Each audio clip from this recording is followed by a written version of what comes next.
15 years ago, when we wanted to buy something or take part in the service, what did we do?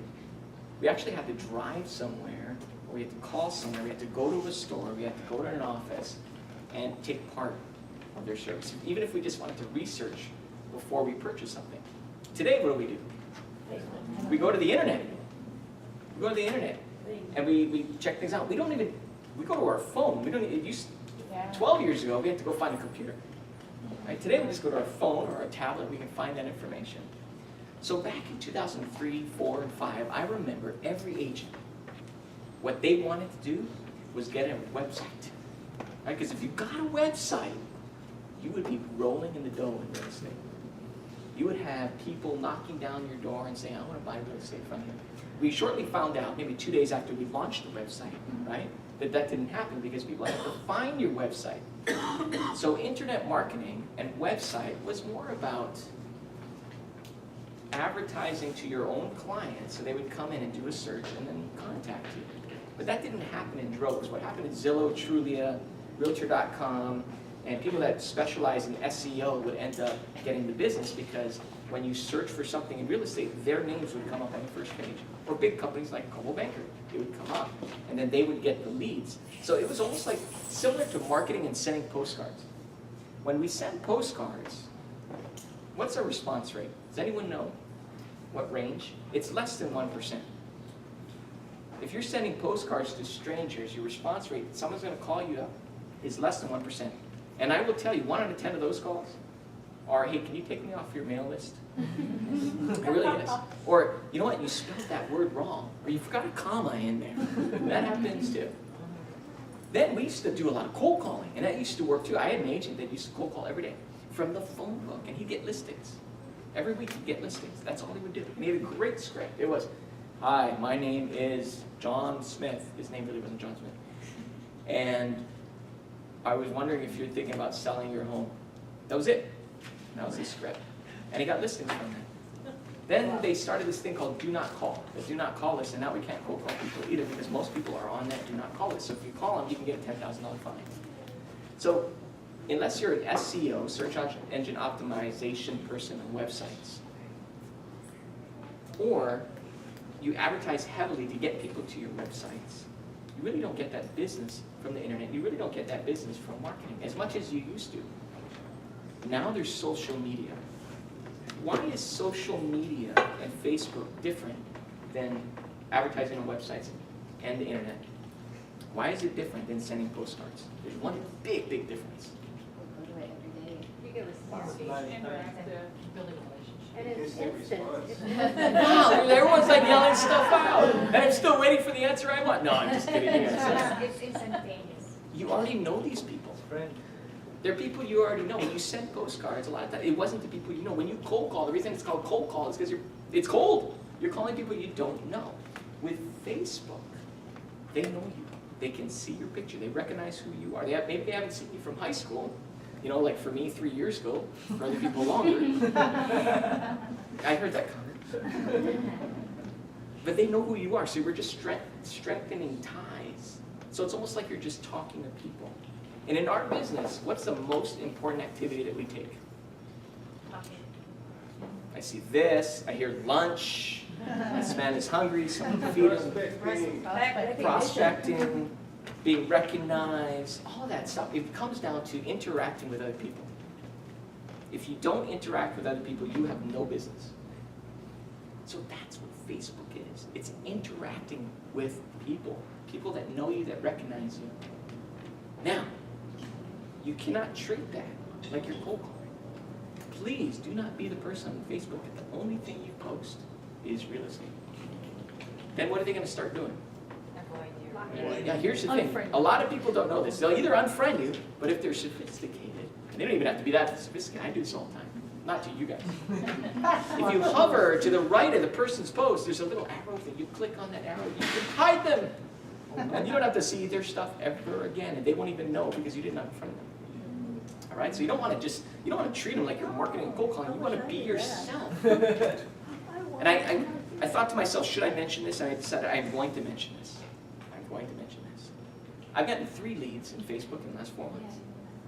The reason I was thinking maybe I shouldn't, because I know every one of you after the meeting is going to say, hey, do you need an agent? Would you prefer that lead to me? What I do is I look at who matches that personality and refer it to that person.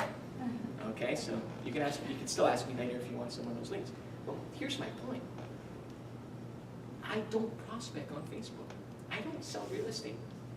I'm a non-selling broker, but I'm still getting these leads just because people know who I am. They have a relationship with me and they know that I'm in real estate. So that opportunity is for you. How many people contact on the phone or in person, face-to-face, having lunches, at least 20 people a day? 20 people a day. Raise your hand, Jackie. Okay, one person did over 10 million last year. How long does that takes a while. It takes like 2 to 3 hours probably. How long would it take you to do that in Facebook? Not long. Not 2 or 3 hours. Right? It would take you 20 minutes. So the opportunity is there. So my question is, why don't people be more active on Facebook?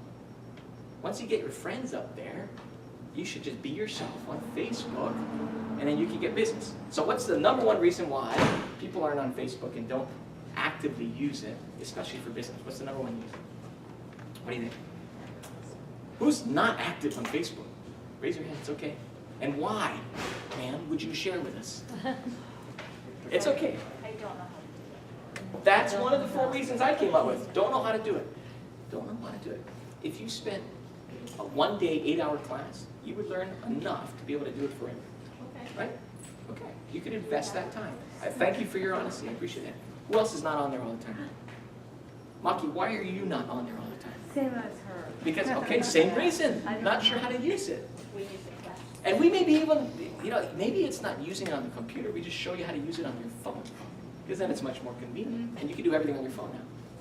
Anyone else not on there and has a different reason? Hope? You get busy during the day and forget to do it. Okay, you forget to do it or you don't have enough time. I don't know about Hope, I see you on there all the time. You have great pictures of the beach and the water. Time is a big issue. But when you think about it, if our business is about interacting with people, doesn't it make sense to invest the time to interact with people, to get referrals? Doesn't that make sense? Because you can spend a lot less time if you compare doing that than face-to-face, having lunches, having dinners, having cocktails, having phone calls. Spend the time. So that's 2 reasons. What's the third? I hear this one. I used to hear this one a lot. I don't want people to know what I'm doing. I don't want people to see who I am. I don't know. This one, I can't figure it out. Here's why I can't figure it out. Because they're called friends for a reason. You're not going to have friends on your Facebook. And if you don't want your friends to know what you're doing, then don't friend them. Friend your friends that you want to know what you're doing, right? And then it's okay. You just set up your privacy settings. It's very easy to say that only my friends can see my stuff. That's it. And they're going to see what I put on there. They're going to say, I'm going to see what they put on there. Yeah, I'm going to interact. And that's it. Very simple. Any other reason on why? I got one more. And I don't know if this is a reason. You tell me. Because I don't want to break the law. I don't want to break the rules. I don't know what I can and cannot do on Facebook. I hear that once in a while. By that time, I'm thinking, oh, that's just an excuse. They just don't want to get over one of the other objections. And here's the thing. It's real simple. When you're on Facebook, if you talk about real estate, you need to make sure somewhere on your page or in that post or on that flyer that you're posting or on that picture, it has the requirements for any marketing for real estate agents. So you have to have your name, designation, brokerage. Easy, right? And I would put your contact information and place of address too, so they can call you. That's what cracks me up too. When you go to Facebook and you hit information, there's no phone number. How does that marketing work? I'm going to make sure everyone hears me, talk to them, but I'm not going to let them call me. Not going to work very well. All right, so those are the reasons why I hear that people aren't interactive on Facebook. You're really missing out. Here's one thing to consider. We get a lot of business in our company. We just heard earlier in this meeting that we had one person open 3 escrows yesterday. Another person last week, Monday, opened 3 escrows. Plus everybody else is opening escrows. I will bet you that even though they worked with that client to open the escrow, that client knew another realtor. That client probably had a friend that was another realtor and they didn't remember them because they're not top of mind. Well, if everyone, 3 years from now, 5 years from now, is on social media, that opportunity will go away, right? Because they will remember that their friend is in real estate. So if you want to get on the bandwagon now, you should.